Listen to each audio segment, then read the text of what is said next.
ये लोग आजकल बहुत नौटंकी करता है, राष्ट्रवादी है। ये जातिवादी मनुवादी कितने नमक हराम है, कितने गद्दार हैं। 135 करोड़ लोगों को तुम गुंगा, बहरा, लाचार, बेबस रख रहे हो और तुम कहते हो कि राष्ट्रवादी हो। राष्ट्र का मतलब होता है उस देश का नागरिक। ये राष्ट्रवादी भी नहीं है, ये धोखेबाज लोग हैं। ये सिर्फ अपना पेट भरना चाहते हैं, देश पर कब्जा करना चाहते हैं। ये कह रहा है कि हम मुसलमानों से लड़ो। आज पाकिस्तान से मैच हो रहा है, मुसलमान करवा रहा है, अमित शाह का बेटा करवा रहा है, मोदी करवा रहा है, शाह करवा रहा है। और इनका नेता क्या कहेगा? पाकिस्तान भेज देंगे। ये लोग किसी के यार नहीं हैं, ये सिर्फ दौलत के यार हैं। बहुत साजिश है ये, बहुत बेईमान लोग है ये। आप डाल है तो पात पात है। अरे जातिवाद मनुवाद तो वो घृणित चीज है जो कुत्ता को अपने साथ खिलाता है और जाति देखकर इंसानों से नफरत करता है। जातिवादी मनुवादी बहुत शातिर है, ये मारना नहीं चाहते हैं, ये हमें सस्ता मजदूर बना के रखना चाहते। आपका नस काटा जा रहा है। आज मैं जो भी हूँ, मेरे शरीर पर कपड़ा है, मैं बोल पा रहा हूँ, ये सब इन महापुरुषों की वजह से है। इसलिए मैं इनको अपना बाप मानता हूँ। जय भीम, जय भीम, जय भीम। इस देश में जो 90% लोग हैं जिनको बाबा साहब ने एक नाम दिया है। मनुस्मृति जब था तो हमको जाति में नाम दिया गया था। यादव है, कुर्मी है, कुशवाहा है, रविदास है, पासवान है, कोई राजपूत है, कोई भूमिहार है, कोई ब्राह्मण है। जब संविधान बना तो बाबा साहब ने हमें नाम दिया SC, ST, OBC, जनरल, अल्पसंख्यक, यही कहा ना। तो इस देश में जो 90% आबादी है SC, ST, OBC और अल्पसंख्यक समाज का, उसके आदमी को वीडियो बनाने में दिक्कत है और बोलने में दिक्कत है। और इसीलिए हमारी ये हालत है। लिखना, पढ़ना, जो समाज वीडियो बनाना नहीं जानेगा, बोलना नहीं जानेगा, उस समाज की तरक्की नहीं हो सकती है। मैं इसका एग्जाम्पल दे रहा हूं कि आप लोग टेलीविजन चैनल देखते हैं ना, उसमें कभी देखे हैं किसी एंकर का नाम है महतो, कुशवाहा, पासवान, राम, माझी? अच्छा, वो टीवी वाला क्या करता है? सड़क बनाता है, खेती करता है, दौरी छिंती बिनता है, बकरी पालता है, गाय पालता है। कौन सा मेहनत का काम करता है? फैक्ट्री में मजदूरी करता है। वो सिर्फ बात बनाने का काम करता है। और बात क्यों बना रहा है? क्योंकि वो पढ़ा लिखा है।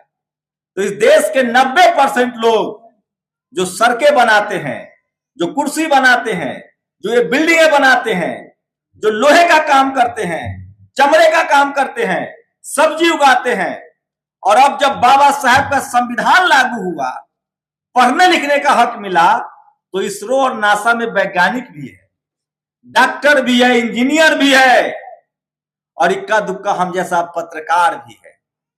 तो जो समाज जीव चलाना जान जाएगा, जो समाज जीव चलाना जान जाएगा, जवान चलाना जान जाएगा, उसी की सत्ता होगी और उसी का धर्म भी बचेगा।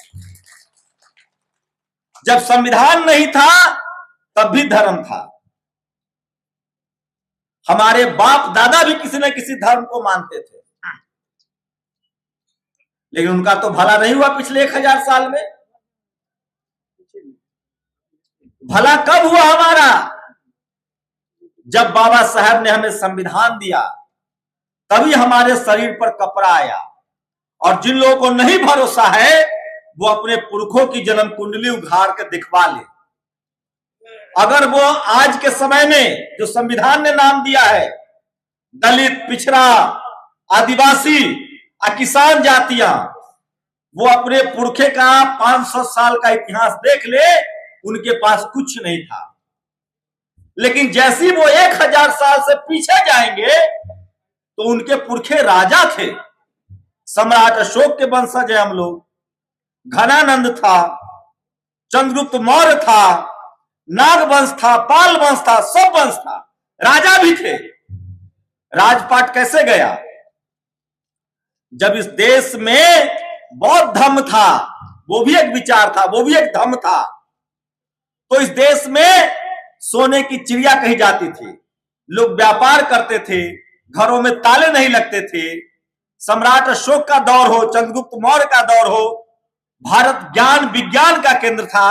उस समय जो सब्जेक्ट था उसी भारत में फाहियान हेंसाना के पढ़ाई करता था।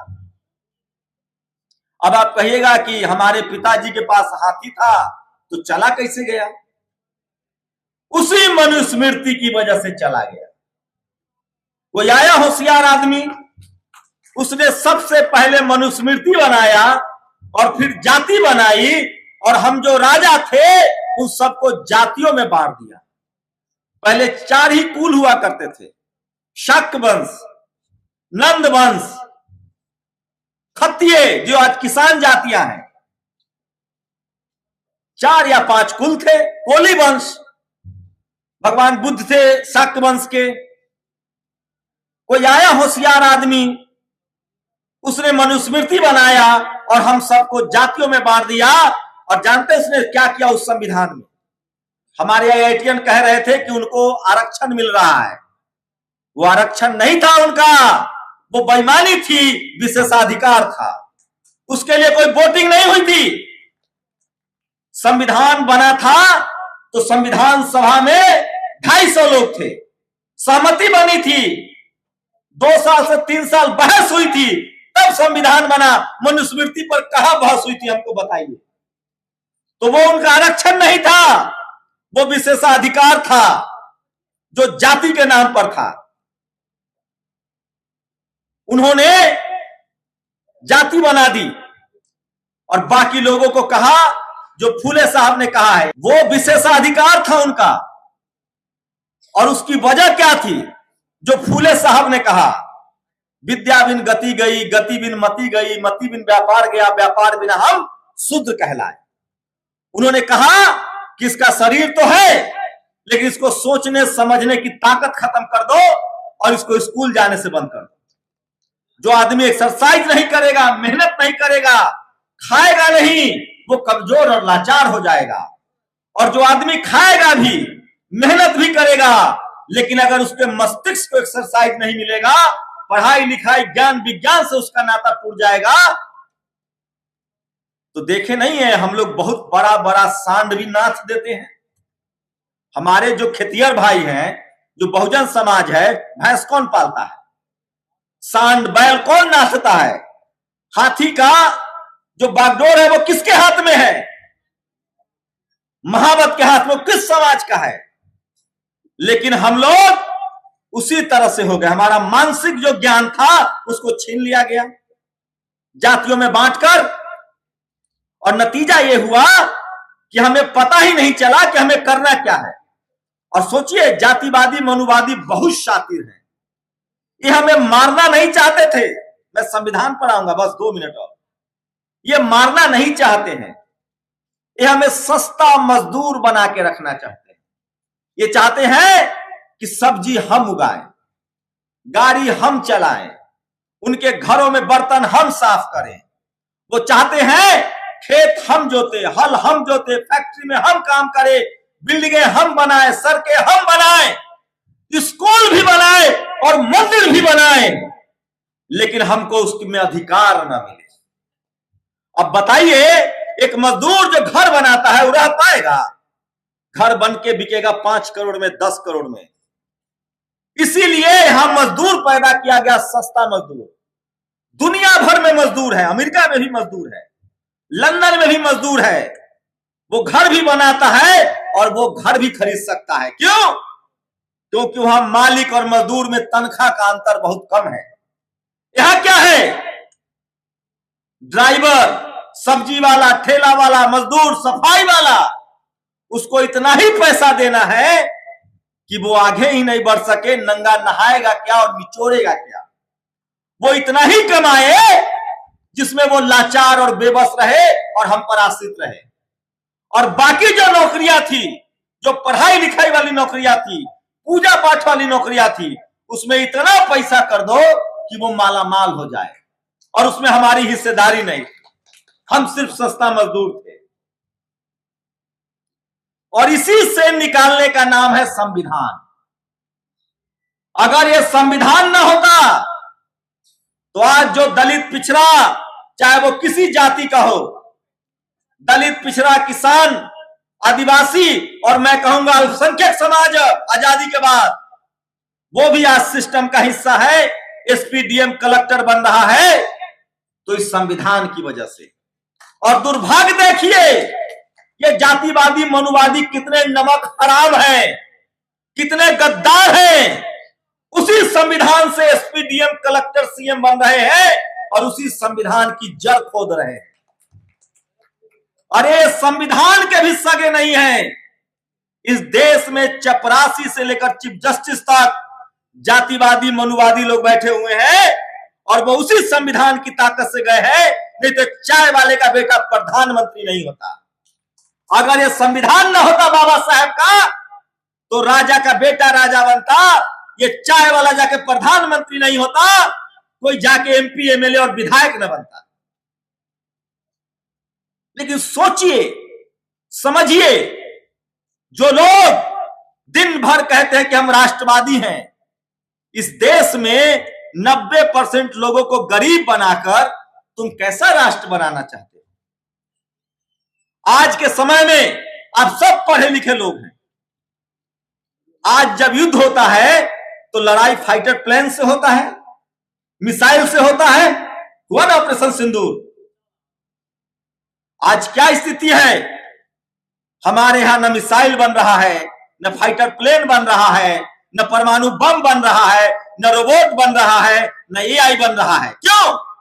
क्योंकि यहां के जातिवादी मनुवादी सोच के लोग अपने बच्चा को विदेश पढ़ाता है, इंजीनियर, डॉक्टर बनाता है, लेकिन वो और कॉलेज, यूनिवर्सिटी नहीं खोलना चाहता है, वो और विश्वविद्यालय नहीं खोलना चाहता है, वो और डॉक्टर इंजीनियर नहीं होने जाना चाहता है। वो चाहता है कि दलित पिछड़ा का बच्चा भी डॉक्टर, इंजीनियर, कलेक्टर बन जाएगा। इसलिए सरकारी स्कूल बर्बाद करो, सरकारी मेडिकल कॉलेज बर्बाद करो। और ये जो हमारी माता बहनें बैठी हुई हैं, आप लोगों को कह रहा हूं, बकरी पालै छ, मजदूरी करे छ, चाहे छ जे अगर हमर बेटा पुलिस दरोगा बने तो आपको पढ़ाना लिखाना पड़ेगा। लेकिन पढ़ाइएगा लिखाइएगा कहां से? इस देश में मनुवाद का एक एग्जाम्पल दे रहा हूं। आप जब तक पढ़ेंगे लिखेंगे नहीं, न जातिवाद समझ पाएंगे न मनुवाद। ये ऐसा खोज है, ये ऐसा आविष्कार है, जो जितना कम स्कूल जाएगा वो उतना ज्यादा जातिवाद और मनुवाद के चपेट में रहेगा। लिख के दे रहा हूं मैं। अगर बाबा साहब अंबेडकर भी विदेश नहीं पढ़ते, अगर फूले भी पढ़े लिखे नहीं होते, कबीर और रविदास नहीं पढ़े लिखे होते, तो वो जातिवाद नहीं समझते। अगर मैं पढ़ा लिखा नहीं होता तो मैं भी आज कट्टर हिंदू बन के अपने ही दलित पिछड़े भाइयों के अधिकार को खत्म कर रहा होता और मनुवादियों का हाथ मजबूत कर रहा होता। हमारे लोग जो आज धर्म के नाम पर मनुवाद को पाल रहे हैं, क्योंकि वो स्कूल नहीं जा पा रहे हैं, कॉलेज नहीं जा पा रहे हैं। जैसे हमारे बाप दादा जातिवाद और मनुवाद के इसलिए समर्थक थे क्योंकि उनके दिमाग का ज्ञान चक्षु नहीं खुला हुआ था।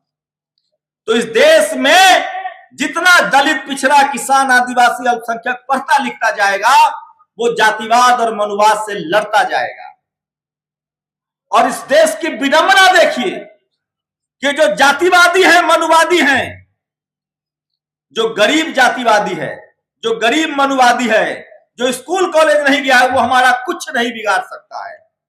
इस देश में जातिवाद और मनुवाद को पाल रहा है वो जो सिस्टम में बैठा हुआ है। यादव, कुर्मी, कुशवाहा क्या कर रहा है? जो पढ़ा लिखा नहीं है, दलित पिछड़ा, किसान, आदिवासी, वो अपने ही समाज के दलित पिछड़ों को मार रहा है। बकरी घेर लेगा, ऊख तोड़ लेगा तो मारेगा, आम तोड़ने के लिए मारेगा, दलित पिछड़ों पर अत्याचार करेगा और जेल जाता है। और जब उसी का बच्चा Delhi university, JNU, PhD, IIT, IIM, medical college करने जाएगा, बिजनेस करने जाएगा, तो वहां नहीं देखता है कि आदिवासी है कि दलित है कि पिछड़ा है, यादव जी का लड़का है कि प्रजापति है कि लोहार है कि कौन जाते कहते हैं ये सब दलित पिछड़ा है, सबका नंबर काटो और सबको यहां से भगाओ। तो हम लोग की जिम्मेदारी है, जो इस हॉल में बैठे हुए लोग हैं, आप जागरूक लोग हैं, आप जानकार लोग हैं, अगर आप लोगों को लगता है कि ये सब ऐसे ही मिल गया है तो आप गफलत में हैं। और रुक जाइए 15 साल, ये भी छीना जाएगा। आज भी दलित पिछड़ा जो सरकारी नौकरी में है, जो मंत्री है, कलेक्टर है, एसपी है, डीएम है, उससे पूछिए कि तुम्हारी क्या दुर्गति है। वो दुर्गति है कि वो नौकरी पा तो ले रहा है आरक्षण से, लेकिन सम्मान से नौकरी नहीं पूरा कर रहा है। रोज डर डर के ऑफिस जाता है। रखिए सीना पर हाथ जितने नौकरी वाले लोग हैं और बताइए कि मैं झूठ बोल रहा हूं। जितना बड़ा पद पर दलित पिछड़ा किसान आदिवासी अल्पसंख्यक है, उसको उतना बेइज्जत किया जाता है, उसको उतना डरपोक बना के छोड़ दिया गया है। ये मैं दावे के साथ कह रहा हूं, चाहे कोई मंत्री है, राष्ट्रपति है या प्रधानमंत्री है। लालू यादव को जेल नहीं भेजा गया, शिबू सोरेन को जेल नहीं भेजा गया, हेमंत सोरेन जेल नहीं गया, जगदेव बाबू की हत्या नहीं हुई। क्या वो गरीब थे? अरे ये लड़ाई ही गरीबी के खिलाफ है। वो चाहते हैं कि तुम गरीब, लाचार और बेबस रहो, तो तुमको अपने साथ खाना खिलाएंगे। तुम उनका भैंस पालो, गाय पालो, ड्राइवर बन जाओ। तो समझिए वो चाहते हैं कि आप सस्ता मजदूर रहें, गरीब रहें, लाचार रहें। इस देश में बाबू जगजीवन राम थे, उन्होंने सफाई कर्मचारियों की नौकरी को परमानेंट कर दिया। सफाई कर्मचारी के लोगों को तनख्वाह में, मैं एकदम छोटा एग्जांपल दे रहा हूं, तनख्वाह मिलने लगा 40,000, 50,000। अब उनके बच्चे भी पढ़ने लिखने लगे। तब इन जातिवादियों ने सोचा कि अरे तो पढ़ लिख जाएगा तो सफाई कौन करेगा, तो उसके नौकरी को प्राइवेट कर दिया 12,000। अब नंगा नहाएगा क्या, धोएगा क्या, खाएगा क्या, कमाएगा क्या। 12,000 कमाओ और फिर इधर फिर सफाई कर्मचारी रहो। ये बड़ी साजिश है, इसीलिए सरकारी नौकरियां खत्म कर दी जा रही है इस देश में। मेरे भाई साहब IITN ने कहा, मैं नया डेटा दे रहा हूं, इस देश में 40 करोड़, लिख लीजिए आप लोग और कल से बोलना शुरू कीजिए, इस देश में 40 करोड़ दलित पिछड़ा किसान आदिवासी अल्पसंख्यक ऐसे लोग हैं जिनके पास न घर है न जमीन है। जो आप शहरों में नाला पर देखते हैं ना लोग जीते हुए, किसी भी शहर में जो नाला पर देखते हैं, वो 40 करोड़ लोग हैं, न उनके पास घर है न जमीन है, उनका कोई भविष्य नहीं है, वो अपने बच्चे को स्कूल भी नहीं भेज सकते हैं, रोज कहीं कमाते हैं, रोज खाते हैं। और दावे के साथ कह रहा हूं, इनके लिए सरकारी अस्पताल में भी कोई जगह नहीं। ये हो गए 40 करोड़ लोग। ताली मारने की बात नहीं है, शर्म की बात है ये। इसी देश में 80 करोड़ लोग ऐसे हैं, वो भी दलित पिछड़ा किसान आदिवासी अल्पसंख्यक, जो रोज मजदूरी करता है और रोज खाता है। उसके पास एक छत है, घर है, फूस का हो, किसी का छत का हो, और उसके पास एक काम है, थोड़ी जमीनें हो सकती है। वही 80 करोड़ लोग मोदी जी के 5 किलो राशन के लिए लाइन लगकर वोट देता है। वो भी कौन है? वही दलित पिछड़ा किसान आदिवासी अल्पसंख्यक है। कितना हुआ? 40 करोड़ और 80 करोड़ लोग, बताइए। 120 करोड़ लोग जो है दलित पिछड़ा किसान आदिवासी अल्पसंख्यक है, जिसका कोई अता पता नहीं। तुम बीमार हुआ तो मर जाएगा, उसके बच्चे स्कूल नहीं जा पाएंगे, और उसी के बच्चे, हम लोग उसी 80 करोड़ में से थे, सरकारी स्कूल के दम पर पढ़ाई लिखाई करके पत्रकार बन गए। ये जातिवादी मनुवादियों को समझ में आ गया कि धीरे धीरे सरकारी स्कूल रहेगा, सरकारी नौकरी रहेगी, तो 80 करोड़ हमारे बराबर खड़ा हो रहा है। तो 120 करोड़ लोगों का नशे काट दिया, और आपको कह रहा है कावड़ ढो, मंदिर जाओ। मैं धर्म का विरोधी नहीं हूं, धर्म में हमको आने दे रहा है, लेकिन उस धर्म में उसको कहिए कि मैं हिंदू हूं, 180 करोड़, नाले पर रहता हूं, 5 किलो राशन पर जिंदा हूं, हमको 90,000 की तनख्वाह मिलती है विश्वनाथ मंदिर में, पुजारी बना दो, पट पूछ देगा जात कौन। अरे हिंदू में है, बनाओ पुजारी, तो उस 120 करोड़ लोग न तो पुजारी बन सकता है, न उसके पास दान पेटी की चाबी आएगी। उसको अगर पैसा है तो चढ़ावा चढ़ाना है। उसके बाद आप लोग सोच रहे हो कि 120 करोड़ तो खेले से बाहर है।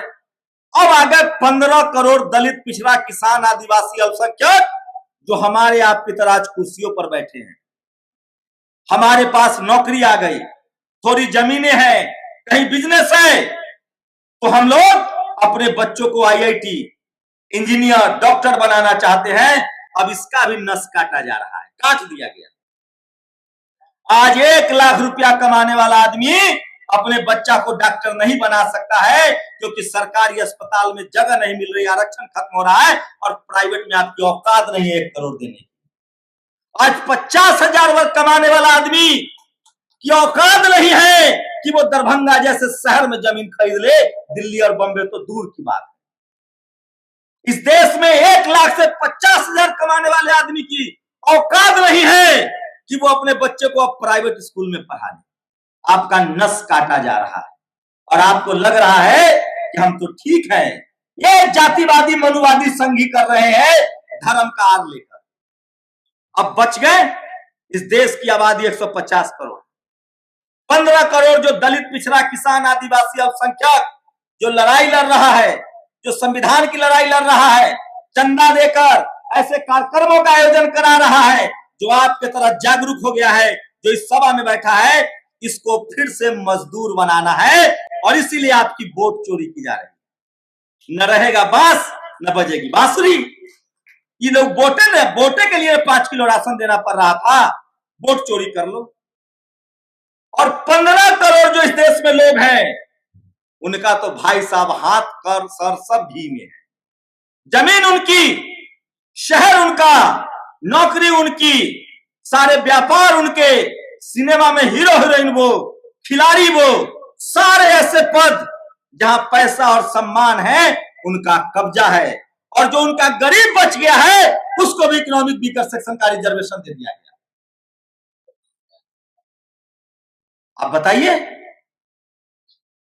मैं फिर कह रहा हूं, बाबा साहब हमारे रिश्तेदार नहीं थे, बीपी मंडल हमारे रिश्तेदार नहीं थे, ज्योतिबा फुले हमारे रिश्तेदार नहीं थे, कबीर रविदास हमारे रिश्तेदार नहीं थे।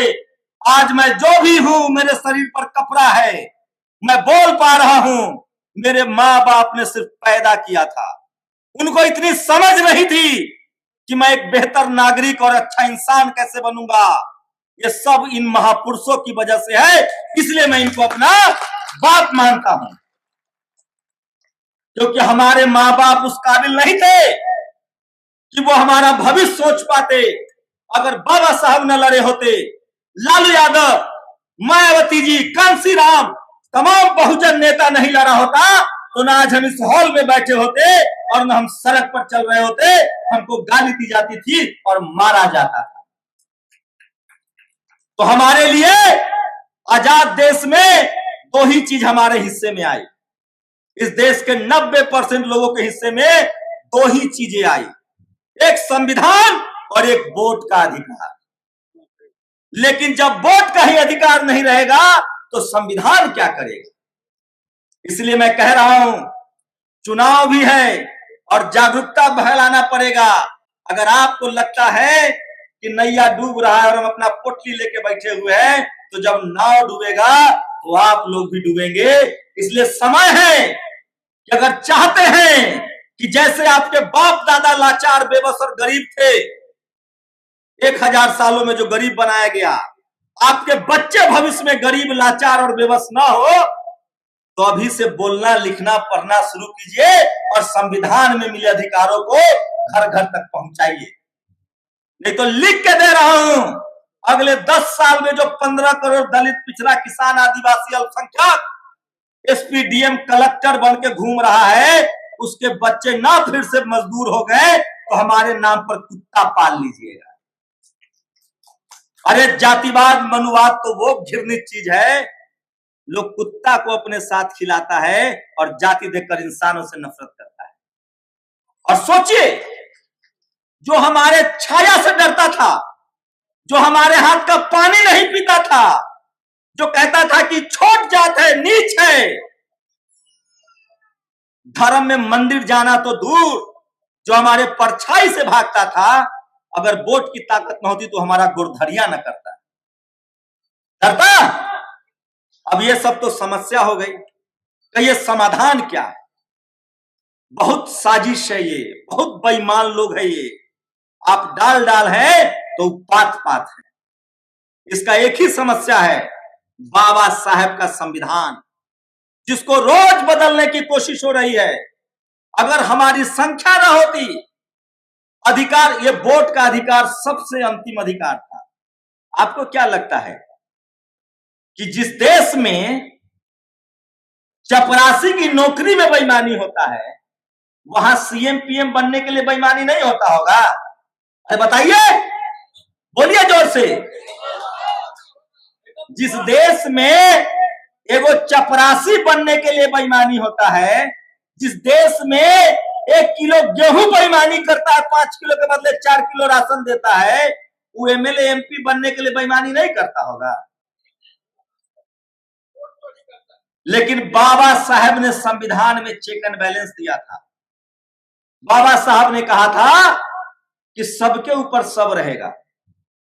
इस देश में जब तक दलित, पिछड़ा, किसान, आदिवासी, अल्पसंख्यक का बेटा चुनाव आयोग में नहीं बैठेगा, सुप्रीम कोर्ट नहीं बैठेगा, हाई कोर्ट नहीं बैठेगा, ये संविधान को फिर से बर्बाद और बेकार कर देंगे। इसीलिए जो भी आपके समाज में लड़ने, भिड़ने और बोलने वाले लोग हैं, उनका हाथ थामिए। हम लोग अपनी जान की परवाह नहीं करते हैं। हम जानते हैं कि मरना तो हमको एक दिन है, लेकिन बाबा साहब का विचार मानते हैं कि जिंदगी बड़ी नहीं, लंबी नहीं, शानदार होनी चाहिए। अरे कोई जिंदा रहने आया है? कोई आया है जिंदा रहने? हमने उनकी भी कब्रें देखी है जो इस डर से घर से नहीं निकले कि मारे जाएंगे। जो लड़ेगा वही जीतेगा। और सोच लीजिए, बाबा साहेब, जगदेव बाबू, ये अमर है ना, लंबा जिए, अधिकार के लिए लड़े। और एक बात और, 2 तरह की लड़ाई है। एक है वर्चस्व की लड़ाई, शोषण करने की लड़ाई, जो जातिवादी और मनुवादी करते हैं। हम लोग इंसानियत और बराबरी की लड़ाई लड़ रहे हैं। हम बदले की भावना से नहीं बोल रहे हैं। हम इस देश में बदलाव चाहते हैं। हम असली धार्मिक हैं। जो भी धर्म को मानेगा, चाहे वो गुरु नानक साहब को माने, चाहे पैगंबर साहब को माने, चाहे बुद्ध को माने, कबीर को माने, रविदास को माने, चाहे वो किसी धर्म का हो, कोई धर्म नहीं कहता है कि इंसान से इंसान में नफरत फैलाओ और बैर करो। धर्म क्या कहता है? मानव मानव एक समान। लेकिन जो धर्म के नाम पर, अरे जो हमको पुजारी नहीं बनने देना चाहता है, वो हमें अपना अधिकार दे देगा। तो पहचानिए कि हमारा शोषण कौन कर रहा है। और असली धार्मिक वही होगा, असली इंसान वही होगा जो सबको बराबर की भावना से देखेगा। तो धर्म क्या है? इंसान की सेवा करना। और दूसरी बात, ये लोग आजकल बहुत नौटंकी करता है, राष्ट्रवादी है। अरे जिस देश के 90% लोगों को, 135 करोड़ लोगों को तुम गुंगा, बहरा, लाचार, बेबस रख रहे हो, जिसके लिए स्कूल बंद कर रहे हो, जिसका अस्पताल में इलाज नहीं होने दे रहे हो, और तुम कहते हो कि राष्ट्रवादी हो। राष्ट्र का मतलब होता है उस देश का नागरिक। ये राष्ट्रवादी भी नहीं है, ये धोखेबाज लोग हैं। ये सिर्फ अपना पेट भरना चाहते हैं, अपने बच्चों को विदेश पढ़ाना चाहते हैं, अपनी संपत्ति बढ़ाना चाहते हैं, देश पर कब्जा करना चाहते हैं, और 90% दलित, पिछड़ा, किसान, आदिवासी, अल्पसंख्यक को लाचार और बेबस और मजदूर बनाना चाहते हैं। ये कह रहा है कि हम मुसलमानों से लड़ो। आज पाकिस्तान से मैच हो रहा है, मुसलमान करवा रहा है, अमित शाह का बेटा करवा रहा है, मोदी करवा रहा है, शाह करवा रहा है। और इनका नेता क्या कहेगा? पाकिस्तान भेज देंगे। अरे जिस दुश्मन देश ने हमला किया, हमारी सेना उसको सबक सिखा रही थी, तुमने सीज फायर कर दिया। ये लोग किसी के यार नहीं हैं, ये सिर्फ दौलत के यार हैं। अगर सोचिए, बस खत्म कर रहा हूं, कोई दलित पिछड़ा आदिवासी प्रधानमंत्री होता तो आज खाल खींच लेते ही लोग। इसलिए मैं कह रहा हूं, हिंदू मुस्लिम के नाम पर मत लड़िए। हिंदू मुस्लिम तो बहाना है। ये दलित पिछड़े और आदिवासियों का संवैधानिक अधिकार, ये जो आपका बेटा एसपी डीएम कलेक्टर बन रहा है ना, उसको कम करना है, उसको छीनना है। वो चाहते हैं कि हमारे पैर के नीचे बैठो। उनको दिक्कत क्या है? जब आप उनका ड्राइवर थे और आपका बेटा कलेक्टर बन जाए तो उनके पेट में दर्द होने लगता है। इसीलिए मैं बहुजन समाज के लोगों से अपील करता हूं कि पढ़िए, लिखिए और बोलना शुरू कीजिए। और जब तक आप नहीं बोलेंगे, आपका अधिकार नहीं बचेगा और आप लाचार और बेबस रह जाएंगे। इसी देश में, अपने ही देश में 90% लोग मजदूर रह जाएंगे। और नहीं भरोसा है तो जाइए गांव के गांव और शहर के शहर, पूछिए जिसके पास घर नहीं है उसकी किस जाति का है वो, जिसके पास बिजनेस नहीं है किस जाति का है। इस देश के 90% लोगों को लाचार बेबस रख के आप एक बढ़िया राष्ट्र नहीं बना सकते हैं। इस देश को जो मजबूती मिली है वो बाबा साहब के संविधान लागू होने के बाद। इस देश में जो भाईचारा है वो बाबा साहब के संविधान लागू होने के बाद। और लिख लीजिए, आप किसी भी धर्म के मानने वाले हो, बाबा साहब का संविधान न होता तो आपका धर्म भी नहीं बचता। इसीलिए संविधान और वोट का अधिकार, ये दोनों खतरे में है इन जातिवादियों से और मनुवादियों से। बस हम लोग के पास एक चीज है कि हमारी आबादी 90% है। हम लोगों को जगाएं, समझाएं कि वोट से, संवैधानिक तरीके से अपना अधिकार बचा लो।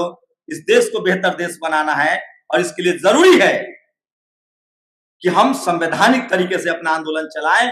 अगर आप लोग भी अमर होना चाहते हैं, आज से गांठ बांध लीजिए।